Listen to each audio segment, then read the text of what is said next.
Bueno, en ese informe y en esas definiciones que hacía el presidente del Banco Central tenemos elementos para nuestra próxima conversación. Ya tenemos en la línea al ex ministro de Hacienda. Eso fue durante la primera administración, durante la administración del expresidente Lagos, porque también fue ministro de Educación y ministro secretario general de la Presidencia durante el gobierno de la presidenta Bachelet. Me refiero a Nicolás Eyzaguirre, lo tenemos en la línea. ¿Cómo está, Nicolás? Hola Mauricio, hola Mirna, muy buenos días. Buenos días.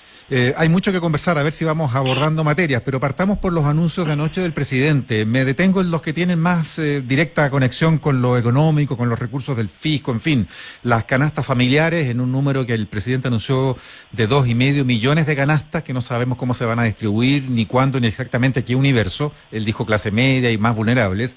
Y también el anuncio de un nuevo fondo que no está cuantificado para las MIPYMES, que puedan canalizar instituciones financieras no bancarias. ¿Cuáles son sus impresiones del mensaje general y de esos dos anuncios en particular, señor Eyzaguirre?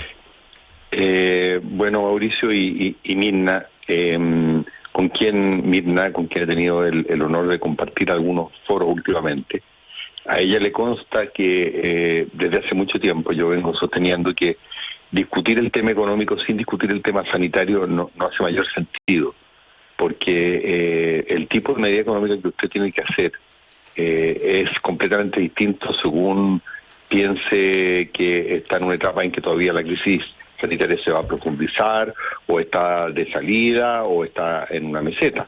Entonces, antes de analizar las medidas económicas de anoche, me gustaría decir que valoro el que el presidente de la República haya decidido la cuarentena general para la región metropolitana. Es algo que muchos habíamos venido pidiendo desde hace semanas y claramente significó enmendar un rumbo de reapertura económica que francamente era precipitado e injustificado. Y creo que hay que valorar y ponerse, ¿cierto?, todos a la orden del Ejecutivo en hacer que esta cuarentena sea un éxito.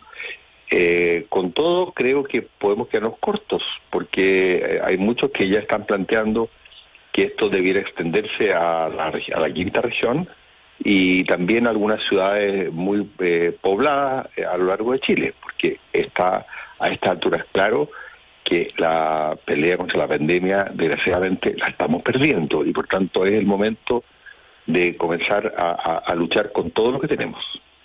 En ese sentido, Nicolás Eyzaguirre, a ver, vamos con las medidas, porque quiero saber si usted diría que, en atención a que lo sanitario tiene que estar por sobre, ¿verdad?, todas las decisiones económicas.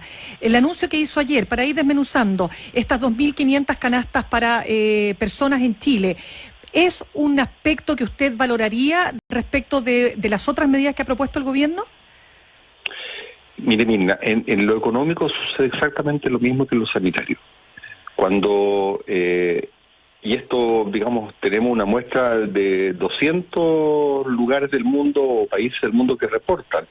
Entonces es una riqueza de datos que jamás hemos tenido en la historia respecto de qué está funcionando y qué no está funcionando. Y en los países que han sido lentos en aceptar la característica de esta pandemia y estar en una cierta negacionismo, después han pagado con, discúlpeme la expresión, con sangre esa negación. Brasil, y hoy día por ejemplo. y hoy día vemos, por ejemplo, que en el caso de Latinoamérica, Brasil y México van rumbo a convertirse en los centros de la mundiales, ya no latinoamericanos, de la pandemia. Vimos en el concierto de los países desarrollados que los que tuvieron una actitud de mayor negacionismo, como fue Estados Unidos e Inglaterra, hoy día tienen los récords de fallecidos en el mundo. Entonces, el problema es que cuando usted se demora y no acepta las características de la pandemia, el problema le salta a la cara y tiene que tomar después acciones mucho más difíciles en términos de confinamiento. Pero espérese, ¿usted está diciendo que de alguna manera el gobierno no actúa a tiempo? ¿En el caso de Chile? Sí. Bueno, eso yo creo que es un consenso de todos y el hecho de que estoy reconociendo el coraje del gobierno de declarar la cuarentena total es una afirmación clarísima. Piensa usted que nosotros tuvimos cuarentena y la levantamos, y que estábamos hablando urbi et orbi del retorno seguro y de la nueva normalidad, con la oposición de los propios alcaldes, de muchos de los alcaldes del propio gobierno. Entonces es evidente que aquí hubo una estrategia de reapertura prematura, cuando las cosas no estaban bajo control, y eso es lo que por eso ahora la cosa se desbordó. Pero en fin, quedémonos con lo positivo, que es que enmendaron un rumbo. Ahora, en lo económico, Mauricio y Mirna, es un poco lo mismo, porque si usted guarda muchos cartuchos para tomar la expresión en boga y subfinancia a la población a la que le está porque la gente está con problemas de ingreso, además de por el problema económico, simplemente porque el Estado, y así debe ser, les impide trabajar, porque no pueden salir, o porque, cierto, los impedimentos han significado que su actividad merme muchísimo. Entonces, si usted subcompensa y da algunos bonos sueltos por aquí y por acá, que hay que valorar, pero que son insuficientes, lo que le va a ocurrir es que la gente en la desesperación no va a respetar la cuarentena, y por tanto, al final, como se dice vulgarmente, por comprar barato va a comprar caro. Entonces, ¿cuáles son las estrategias que son exitosas en materia de confinamiento y en materia económica? Las estrategias de shock, la que hizo Nueva Zelanda, la que hizo Israel, ¿cierto?, la que hizo Corea, que es paralizar, hacer un gran TTT, que es el digamos, testeo, trazamiento y tratamiento, y cuando ya está usted con la pandemia controlada, y para eso obviamente tiene que apoyar económicamente a la población, comenzar a reabrir. Fíjese hoy día, en el Financial Times, hace momentos atrás, ya el Bundesbank, que es el Banco Central de Alemania, dice que hay los primeros síntomas de recuperación de la economía alemana. O sea, los que están comenzando a sacar la cabeza, junto a Nueva Zelanda, Chile, fueron los que tuvieron el coraje y la claridad de hacer, desde el punto de vista económico y sanitario, esto como una política de shock. Los que trataron de estar como en la medianía, o que fueron demasiado avesados, están pagando muy, muy caras las consecuencias. Bueno, ahí se mencionan casos distintos, sí, Nicolás, porque Corea del Sur, que yo sepa, o Alemania, nunca hicieron cuarentenas totales, pero Nueva Zelanda fue absoluta. No hicieron cuarentenas totales, porque esto admite cierto mezclas de estrategias. Usted puede hacer cuarentenas o reglas de confinamiento, o un masivo sistema de TTT, que se llama, que es del tracing, o sea, testeo, rastreo y posterior tratamiento o aislamiento de las personas detectadas. Usted tiene todos esos instrumentos para ir controlando la pandemia. Y cuando los usa muy intensivamente, obviamente, la consecuencia de eso, en términos de disrupción de actividad económica, es más fuerte. Pero es lo inevitable para usted poder reabrir de manera segura. Entonces, cuando se demora, porque le insisto, y usted tiene razón, el caso de Corea y Nueva Zelanda y Alemania no es exactamente igual, pero están todos en el extremo de los que tomaron medidas más de shock, ¿ya? Versus lo que fueron o negacionistas o tardíos. Y fíjese usted que en Corea tienen un sistema tan bueno de rastreo que tuvieron un rebrote asociado, creo yo, a actividades, se dice, de, ¿cómo se llama?, nocturna, de discoteca, etcétera, etcétera, y lo controlaron inmediatamente, porque tienen un sistema de rastreo tan potente que identifican los eventualmente rebrotes y los cierran inmediatamente. Ayer se informaba que Inglaterra ha contratado ahora 17.000 nuevos funcionarios para hacer rastreo. Entonces, es todo, y ellos iban tarde, porque Johnson, como usted sabe, al principio se fue de negación hasta que le ocurrió el mismo y cambió, digamos, de actitud.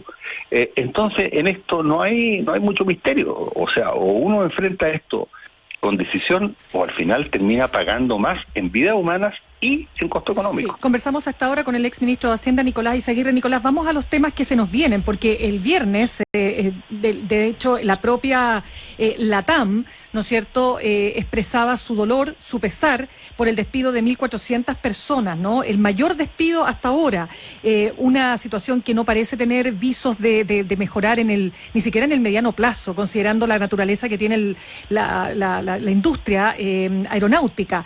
Pero también en Chile se pronostica pronostica un desempleo de un 15%, es decir, 1,5 millones de cesantes. ¿Qué va a pasar con eso? ¿Cómo ve usted la realidad económica? ¿Qué opina de lo que ha dicho el presidente del Banco Central, que hay que tener cuidado con no generar un riesgo a la estabilidad financiera? ¿Le satisface lo que está haciendo el ministro Briones? Por sus palabras pareciera ser que no. ¿Qué es lo que propone usted? Bueno, yo he sido bastante, digamos, poco crítico del ministro Briones, porque justamente lo que he tratado todo el rato de destacarles, Mauricio y Mirna, es que si usted tiene una estrategia sanitaria que es blanda, que no es decidida, que no es de shock, cualquiera que maneja las finanzas públicas se va a dar cuenta que esto va a ser un desguace, digamos, desagüe de plata de aquí para adelante. Porque como no controla bien, va a tener que estar constantemente volviendo a aplicar subsidios. Entonces, esa actitud un poquito más conservadora la podía entender. Ahora, dado que el presidente decidió una política más de shock con la cuarentena, lo que ahora corresponde, a mi modo de ver, es que las entregas monetarias se ajusten a la realidad de lo que va a pasar las familias durante esta cuarentena. Y evidentemente que con 60.000 pesos por persona y decrecientes todavía por 3 meses para los informales, la gente va a tratar de salir a trabajar igual. Entonces no estamos realmente teniendo un apoyo económico consistente con la estrategia sanitaria. ¿Y los cartuchos que dice el ministro que se está guardando, porque algunos incluso hablan de la segunda ola, Nicolás Izaguirre? Claro, pero le insisto, si usted ve lo que está ocurriendo con aquellos países que tomaron esta política de shock, y por eso le mencioné, esto salió hace horas atrás en el Financial Times, que ya Alemania tiene síntomas de rebote. Lo mismo está ocurriendo en Nueva Zelanda, lo mismo está ocurriendo en China, lo mismo está ocurriendo en Corea. Entonces, el problema es que si usted se guarda los cartuchos en el cinturón, puede que le disparen y lo maten. Y de poco le va a servir tener los cartuchos en el cinturón. Entonces, no puede tener usted una política económica de apoyo a las familias que no sea completamente consistente con la política sanitaria de cuarentena total. Vuelvo entonces a mi primera pregunta, Nicolás. El anuncio, por ejemplo, de las 2,5 millones de canastas alimentarias, ¿le parece pertinente o debieran ser, como usted decía recién, entregas monetarias a las familias que reemplacen su ingreso que no están obteniendo por la cuarentena? Por ejemplo, para partir por ahí.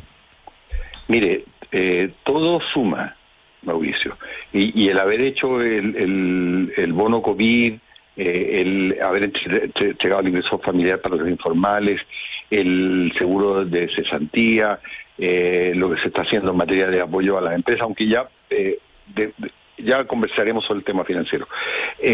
Todo ayuda, pero a mi modo de ver, la gente que ahora entra en cuarentena tiene una situación de merma de ingresos mayor que los que no están en cuarentena, y por tanto creo que urge, además de las canastas de alimentos, el considerar rápidamente la entrega de bonos adicionales para esa familia, a objeto de que esa cuarentena sea efectiva. No sacamos nada con gastar a medias, eso va a ser dinero botado.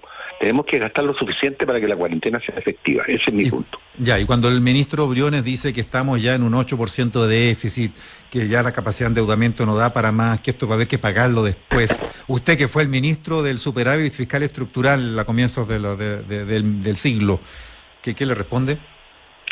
Bueno, yo pienso tener, quizá me equivoco, alguna autoridad moral para hablar de esto, porque la verdad es que fue con la gestión del presidente Lagos y yo apoyándolo, que nosotros comenzamos con esta acumulación enorme de ahorros para los malos tiempos. Bueno, ha llegado el peor momento en un siglo, entonces, si no es ahora, ¿cuándo? Además, Chile acaba de poner bonos en los mercados internacionales a solamente 2,4, creo, en dólares. Tiene cierto, bueno, ya podemos comenzar la línea del Fondo Monetario, que esa la conozco bien porque fui parte del equipo que la diseñó, y no es fiscal, pero bueno, ese es otro tema. Entonces, Mauricio, en concreto, hay espacio para gastar más. Y sobre todo que no tiene alternativas, eso es lo que le trato de decir, porque si gasta poco va a tener que gastar más en el futuro.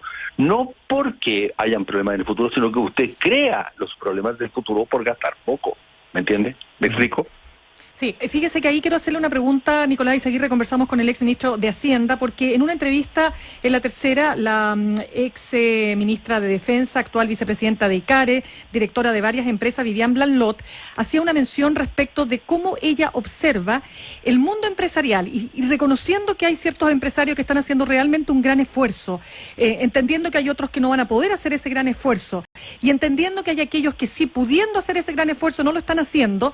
Ella dice, hay empresas que parecen no haber entendido lo que está pasando. ¿Comparte esto? Miren, no he leído la entrevista de Vivian Blanlot. No, pero en el grueso, ¿cómo ve usted la reacción que está teniendo el empresariado? Mire, a mí me cuesta un poco profundizar mucho en tanto cuando se comienza por parte del gobierno a decir que esto no funciona bien porque la gente no se está portando bien, o decir que esto no está funcionando bien porque los bancos no se están portando bien. Las personas funcionan de acuerdo a su propio incentivo y en la democracia tenemos el Estado y el gobierno para que nos coordine a todos y dejarlo más allá de la libre voluntad. Siempre es bueno que la gente tenga generosidad, siempre es bueno que las empresas tengan contemplación con sus trabajadores, siempre es bueno que los bancos traten de ayudar a sus clientes. Pero yo creo que una política pública no puede basarse en supuestos de buenas intenciones. Entonces yo creo que lo más importante de todo en este momento es ver cómo la política económica hace que la cuarentena total decretada por el presidente de la República sea efectiva. Ese es el tema de hoy. Lo otro está para la sociología, con todo respeto a los sociólogos. Y aun cuando, claro, las urgencias están claras, Nicolás, ¿usted ve que sea momento también de empezar a pensar en paralelo en un cambio del modelo, como decía la expresidenta Bachelet, su anterior jefa, que el modelo actual no ha respondido y la pandemia en el mundo lo está demostrando? Estoy pensando en una situación ya post-pandemia de rearticulación del Estado, de las finanzas públicas, del crecimiento económico. ¿Dónde usted pondría el ojo sobre lo que hay que empezar a conversar ya? Se está hablando de una suerte de pacto social, el presidente conversó con sus antecesores, se dibuja algo por ahí. ¿Cómo lo ve? Bueno, muy interesante su tema, Mauricio. Usted me lleva de lo hiper concreto a lo hiper abstracto, sí, pero bueno, hagamos un intento. A ver, si yo pudiera decir cuáles serían mis prioridades, yo partiría porque la gente no pase hambre y pueda cumplir la cuarentena efectiva. O sea, ingreso a las familias. Eso es lo primero. Y esa es la etapa en que estamos ahora. Lo segundo, estarse preocupando a través del FOGAPE y el FOGAIN para que las empresas, cuando esto comience a estar un poquito mejor, no estén quebradas, porque en ese caso no vamos a poder reactivar. Tercero, una vez que ya tengamos relativamente controlada la situación financiera, vamos a tener que ver medidas de reactivación propiamente tal, obras públicas, etcétera, etcétera, etcétera. Cuarto, ¿qué va a pasar con digamos, el así llamado modelo? Bueno, la experiencia histórica indica que después de la gripe española, después de la Primera Guerra, y más aún después de la crisis del 29 y la Segunda Guerra Mundial, el mundo entendió que tenía que tener un contrato social diferente, porque de lo contrario íbamos a terminar, ¿cierto?, o con estas pandemias atroces o enfrentados en guerras mundiales. Y tuvimos la época de paz más prolongada que conozca la historia de la humanidad, desde el año 45, ¿cierto?, hasta el día de hoy. Entonces, ¿qué es lo que nos está señalando esta pandemia? Si no es que tenemos que nuevamente privilegiar un poco más lo colectivo por sobre lo individual, que de alguna forma las tendencias excesivamente neoliberales que se impusieron en varios países del mundo, y en Chile en particular, que somos el reinado del neoliberalismo, nos podían llevar demasiado lejos y a un estado de cosas en que nos podíamos descomponer como sociedad. Puede ocurrir por guerra, puede ocurrir por pandemia. Fíjese usted que la tensión entre China y Estados Unidos está llegando a niveles que son realmente muy preocupantes. Entonces yo creo que la humanidad como conjunto, y Chile en particular, va a tener que hacer una reflexión respecto de la necesidad de lo colectivo.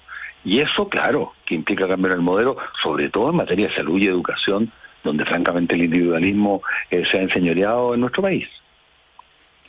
Bien, pues con esa reflexión terminamos. Nos fue el tiempo, Nicolás Izaguirre.